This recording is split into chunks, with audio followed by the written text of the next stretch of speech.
To make the loss greater, Tiana and Naveen eventually do end up having good chemistry, and they not only learn to be more like each other, but to also have what neither of them had before. But that's all buried under swamp mud and mucus and unfunny sidekicks. If the Princess and the Frog can have such potential for the first 28-ish minutes, roughly, and then become such a mess for the rest of the runtime, well, for most of the rest of the runtime, it's not all bad, but you know what I mean, then I can have a part 1 review of Tiana and Naveen that's scripted and has all these racial insights and has me wearing an unbuttoned shirt and a stylish pair of sunglasses. And then part 2 can be me watching the film and commenting on it, and by commenting on it, I mean goofing on it. So about here is where the last video left off, so this is where our part 2 is going to pick up. You maniacs, you blew it up. Princess, do not panic! What did you do to me? I'm green, and I'm slimy! No, that is not slime! What? You are secreting mucus. Something I noticed is that Tiana starts out with little empathy for other people. Like earlier in the scene, she was basically saying, I would love to help you be human again, but I can't bring myself to kiss a frog for half a second so that you can be a human again and have your life back. I'd really like to help you, but I just do not kiss frogs. Wait a sec, but... Yet when she's turned into a frog, she considers it such a tragedy, even though she was happy to let him stay a frog so that she wouldn't have to kiss one. But of course that's her at the beginning of the film, so there's plenty of time for her to grow. Monster dog! Monster dog, he says. I bet he also says things like chai tea and automated teller machine. The dog just spoke to me. You know, if you're going to let every little thing bother you, it's going to be a very long night! You have no idea. A waitress? Well, no wonder the kiss did not work. You lied to me! I never said I was a princess. You need a crown! It was a costume party. Granted, she never said she was a princess, but she knew he thought that she was a princess when he was making a deal that would get her an entire restaurant. Lower the fine. Find your own tree. You're literally willing to let him die by death by alligator? Tiana, what happened to you? I mean, I know you've been turned into a frog, but what happened to you? Quick, put me up! You can hop, but you can't hide! We got all night. Looks like we're going to be here for a while, so we may as well get comfortable. Keep your slimy self away from me. It is mucus! That 10 seconds was such a prime example of how bad the writing in this film gets. In that short time, we had the protagonists willing to let someone else die for petty squabbles, sleazy advances from someone who is eventually going to be validated as the endgame love interest, and yet also isn't supposed to like the person he's making these advances towards at this point in the story. Beating you over the head with a slime and mucus running joke, or Chekhov's gun, I guess, which is neither funny nor tolerable. And then the alligators giving that threat of them being a problem later on that they'll have to deal with, only for that problem to not exist mere seconds later.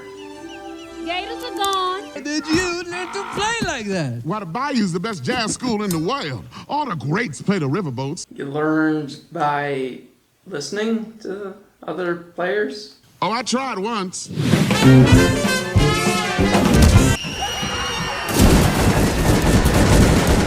It didn't end well.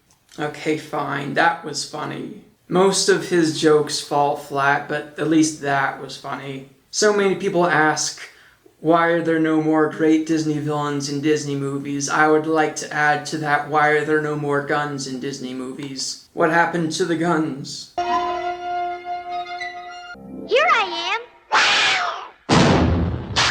What Happened to Disney Guns, a 12 parts video essay series. Could you take us to her? No. If only you were smaller, you could play jazz to adoring crowds without scaring them.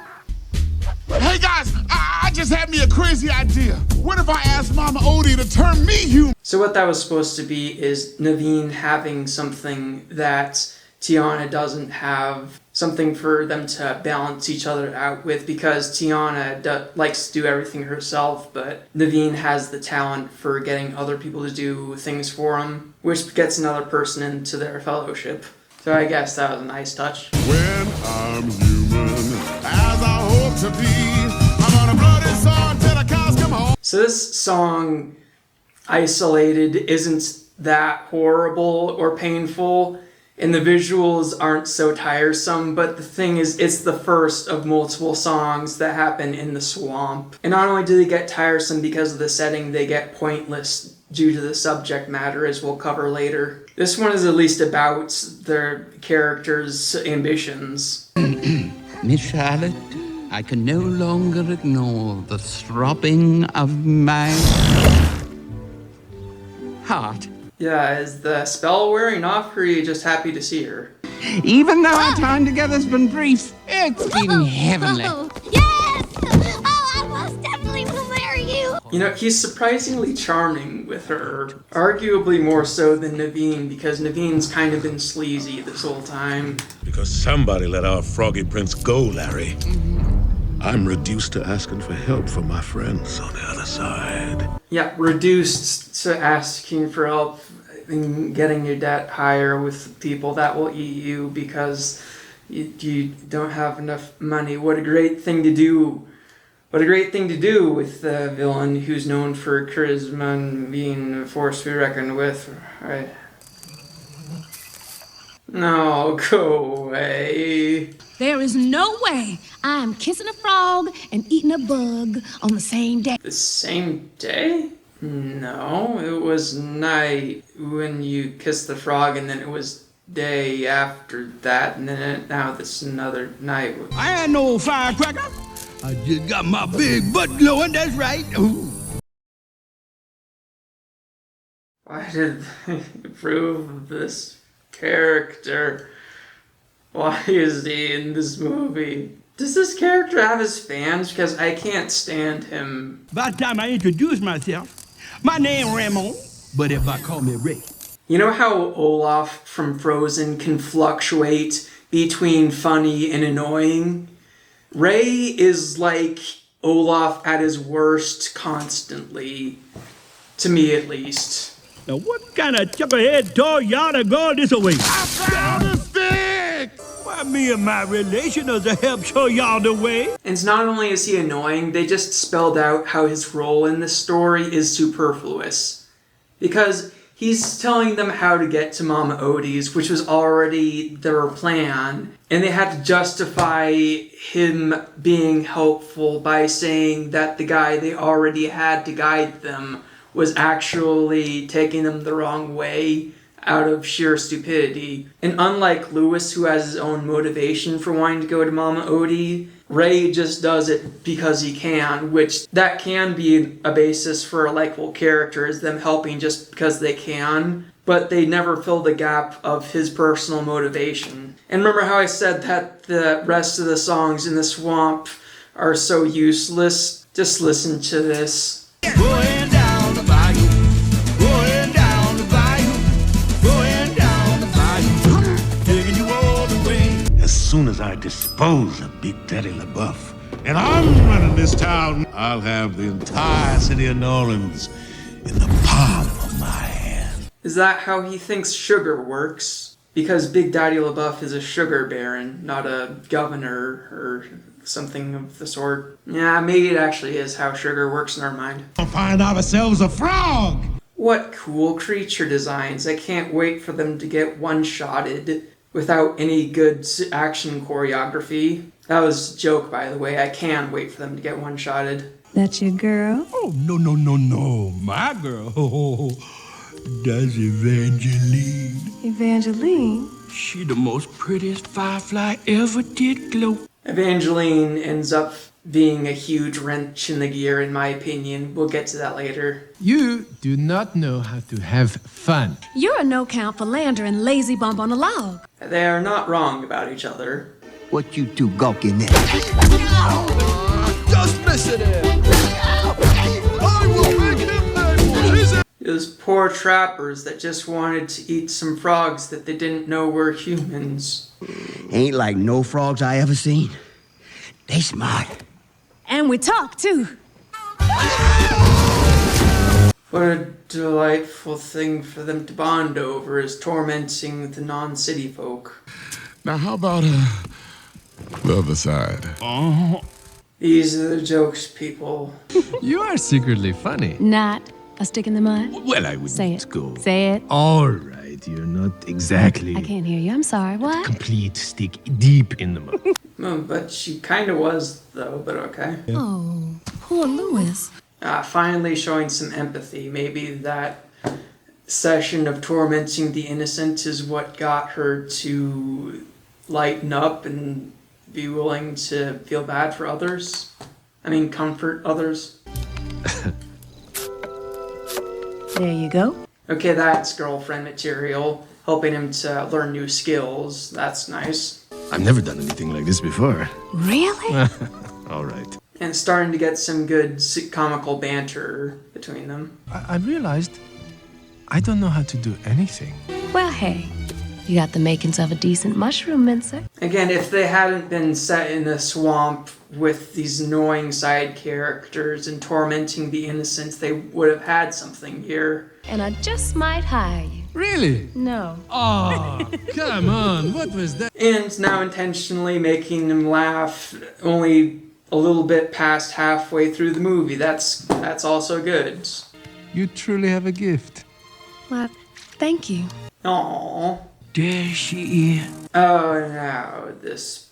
My belle Evangeline. That ain't no fun. So far, Oh, no, I don't dance. love always finds you. If I can mince, you can dance. That dialogue could have worked, but he was way too pushy by pulling her into that. I would not have responded well to that kind of pulling into dancing.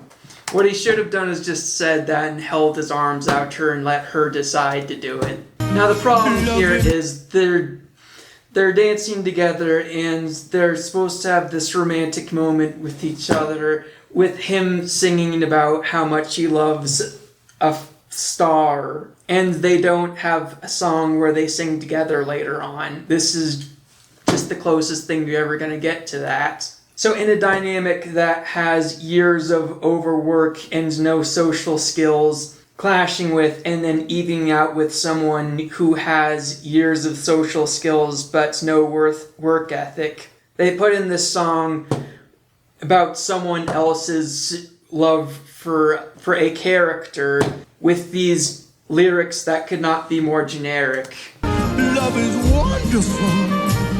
Love is everything. There's nothing specific in the lyrics about that. You could just apply that to any couple from pretty much any Disney movie and it would fit just as well as that did. Lottie's getting herself one heck of a dance partner. We best be pushing on. Alright, fine. If you're going to postpone things like that, at least have such a deep, interesting reason, like her putting her career goals ahead of her own happiness out of sheer instinct, I guess.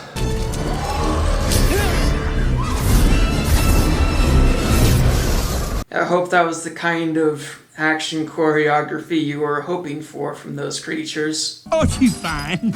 Got in a little trouble for flashing the neighbors again. Ooh, I like that girl's spunk. Oh great, flashing the neighbors being considered a reason to like somebody by the character who's supposed to be the wise sage. Can we? No! No, you need to stir it first. Ingredients don't just instantly spread throughout the whole thing. We need to be human. Y'all want to be human, but you're blind to what you need. Okay, Tiana needs her mom to know she's alright, save her friend Charlotte from marrying an imposter, and give black girls representation. And Naveen needs to treat his assistant better, learn to be a good king, make his parents proud of him, and give racially ambiguous boys representation. And they both need to do things like not get eaten by gators, not torment innocent hillbillies, be able to live in civilization away from the annoying fireflies. So get to the human again stuff. Money ain't got no soul. Money ain't got no heart. Can't tell you what you find. Maybe love will grant you peace of mind. I talked about this in part 1. Tiana gets told she doesn't need a restaurant, she needs a man, and everyone goes berserk. Naveen is told he doesn't need money, he needs a woman, and nobody even remembers that. Your daddy was a loving man, family through and through. You your daddy's daughter.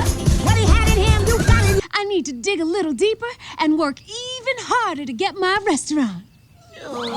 That makes her look so dumb, because she spelled out for Tiana what his dad was all about and how that would probably be what's good for her too, and she still thinks that she's talking about the restaurant. All right, y'all. One more time. It don't matter what you look like. Nah, you're never gonna get through to Nobody her. gonna sing with Ray. Okay. No, it's a lost cause. Big Daddy's king of the Mardi Gras parade, so that makes Lottie a princess. Does that count? Yes, it does. But only till midnight. That counts? Well, then why don't you just throw a party with your assortment of animal friends, declare any given person the princess of the party, and kiss them? I want to be human too, so I can play jazz with the big boys. Dabba George, you dig a little deeper, you find everything you need. So because Tiana and Naveen do in fact become human, it falls on Lewis to uphold the message of it doesn't matter what you look like. So it is nice how he eventually pursues his dream, even though he's still an alligator.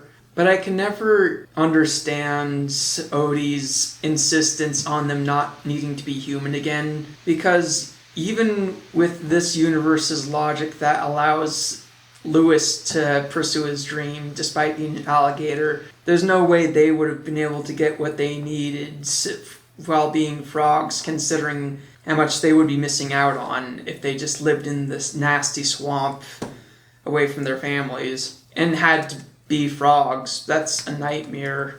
That is one killer dealer costume. Hey, Gator, can you blow that horn?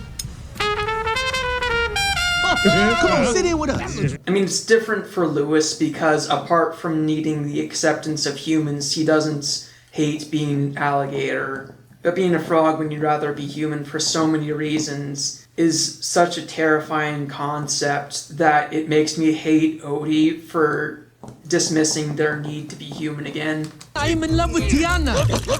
I can no longer marry Miss Charlotte LeBeouf. Going to be so happy to I will find another way to get Tiana a restaurant. Could have the cute little tadpole. Get the job.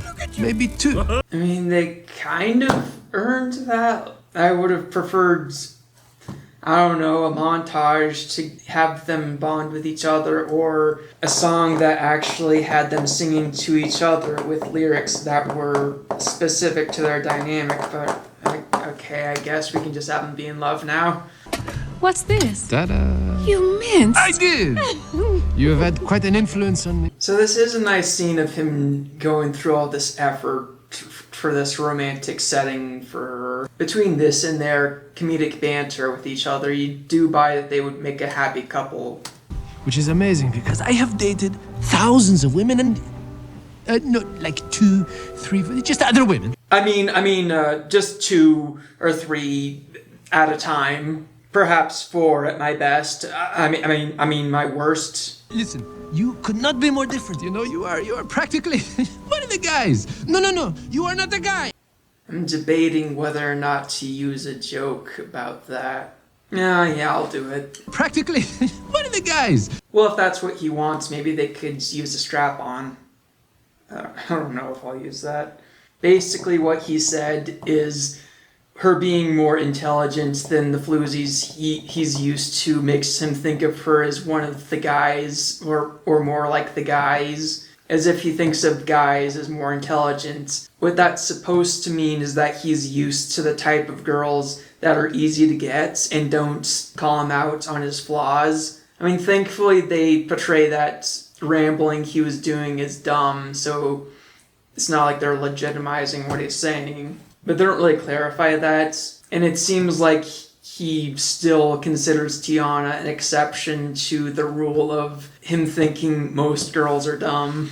Your restaurant? Oh, can't you just picture it? All lit up like the 4th of July. Yes, jazz pouring out of every window. It should be elegant. But you gotta keep it loose, though. Gotta let it swing. I like how he's already starting to be part of the creative process. Tomorrow? If I don't deliver that money first thing tomorrow, I lose this place forever. And there's no other place in all of New Orleans that could possibly be a restaurant. A dream that it is so beautiful. I will do whatever it takes to make it come true. Aww. Naveen said earlier that he would find another way to get Tiana the money she needs for a restaurant, but when she said that if she doesn't deliver the money by tomorrow, then she wouldn't get the place she wanted to be a restaurant. So that sent him the message that he can't just figure it out later and not marry Charlotte, but also get her the restaurant. It can be seen as interesting that Tiana is torn between her career goal and wanting to be with Naveen, but it's a bit dastardly that her plan to get her career goal is getting Naveen into a loveless marriage with her friend who might not be happy in that loveless marriage. I mean, on one hand, she knows that Charlotte wants to marry a prince, but on the other hand, she knows that Naveen historically hasn't been a very good boyfriend with his previous lovers, and he theoretically would treat Tiana better based on that conversation they just had. I mean, sure, with the changes that Naveen has gone through, Tiana can still buy the idea of making a good husband for Charlotte, but she's also aware that Naveen only wants Charlotte for her money. Lawrence! Oh, now hold still, Your Eminence. How could you betray me after all those years of calling you fat man and avoiding you and ignoring your advice? Okay, I guess I had this coming. Ray. Okay, Cap not gonna marry Charlotte, he gonna marry you. As soon as he get himself kissing, y'all both turn human, he gonna find a job, get you that restaurant. Oh, thank you for clarifying matters for her. I was afraid she was gonna see something out of context and assume the worst of Naveen. It's herself. A frog. Dearly beloved, we are gathered here tonight in this fine...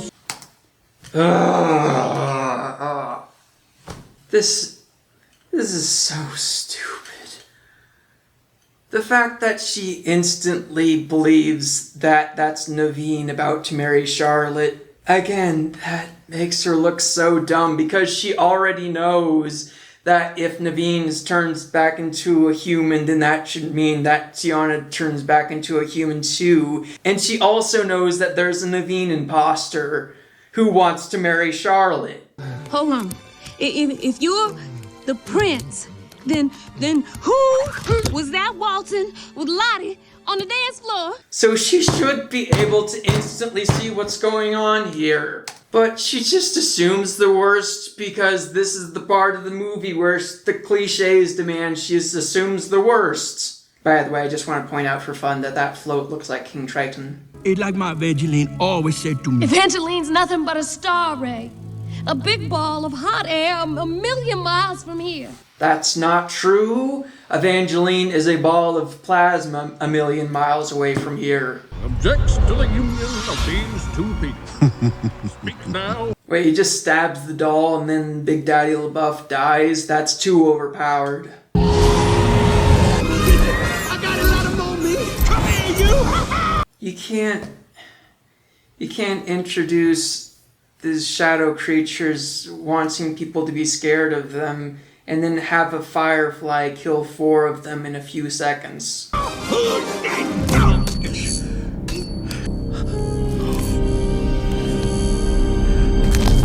Normally I would roll my eyes at the standard issue fake out death, but believe it or not, this is actually a real death, so let's watch that again.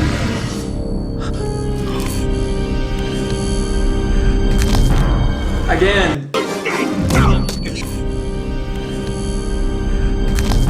Again.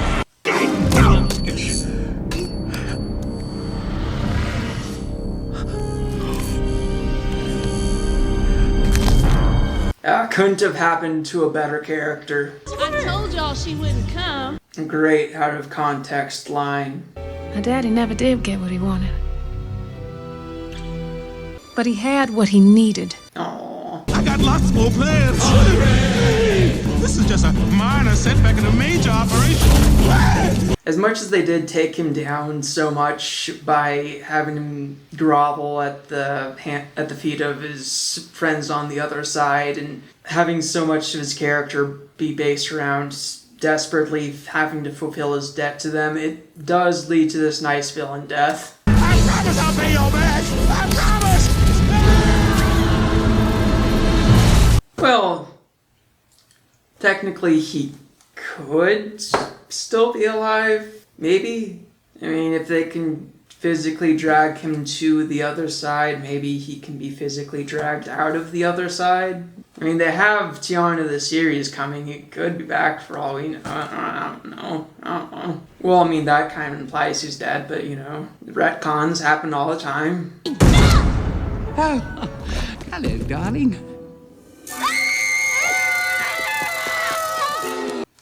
You know, in another movie, this would probably be the moment where he says, "You thought you loved him, but you really loved me all along," and then they live happily ever after. At least this movie has the sense to know how wrong he was to do this masquerade. I have to do this, and we are running out of time. I won't let you. It's the only way to get to your dream. My Aw. dream. I'll kiss him. For you, honey.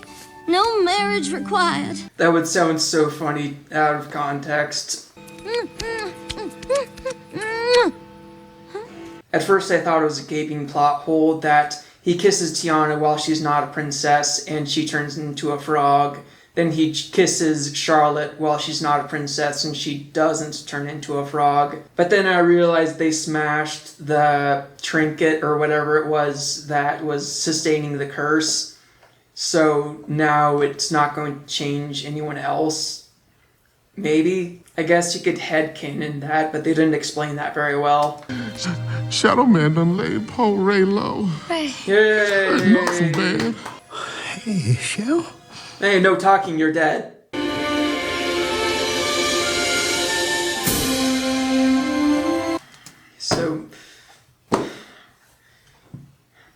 So apparently Ray turns into a star right next to Evangeline. Why must you legitimize the mad ravings of the character who thinks stars are dead fireflies with godlike abilities? Well, I guess they wanted a happy ending for him, so there was either this or having him still be alive at the end. That's time. How long she's wearing the iconic dress that everyone associates with her, with all of the merchandising, including this. Yeah, with all the merchandising with her that wearing specifically this dress, you'd think that she's wearing it for longer, but she only wears it for like a minute or so. There's literally an episode of The Proud Family, Louder and Prouder, where Penny Pride wears that dress for longer than Tiana wears it in this whole movie. Literally less than a minute of screen time for that dress.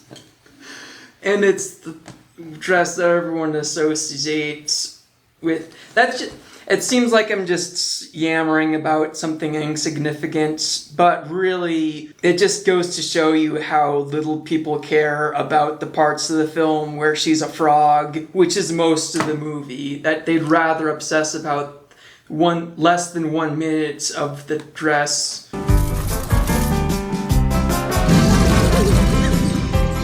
Yeah, that's one way to put him still being an alligator and still who he really is to use. And on a man delivered.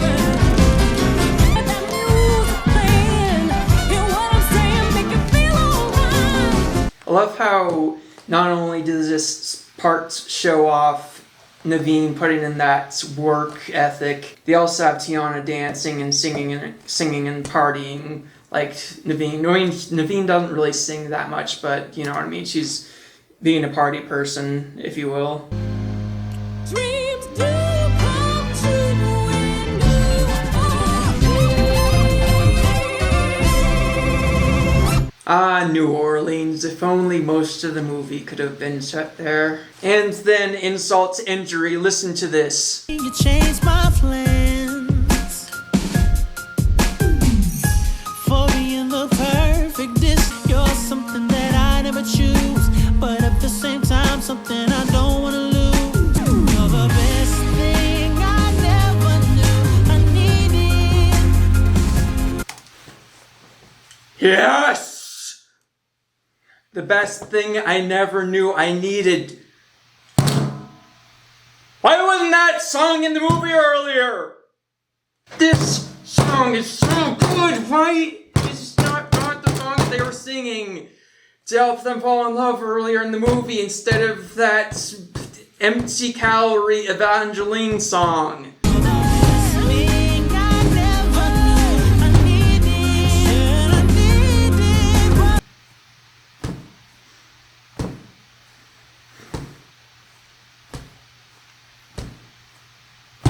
Oh, not yet. I'm not ready for you yet. Someday, my precious, but not right now. So that was Tiana and Naveen in The Princess and the Frog. Well, the bad news is most of this film is covered with mucus and the tormenting of the hillbillies and horribly implemented side characters. But there is gold to be found in Tiana and Naveen's relationship that hopefully Tiana and the series will be able to mine. I really hope that show ends up being good. So remember to like, comment, subscribe, ring the bell, and hope Tiana the series will be good.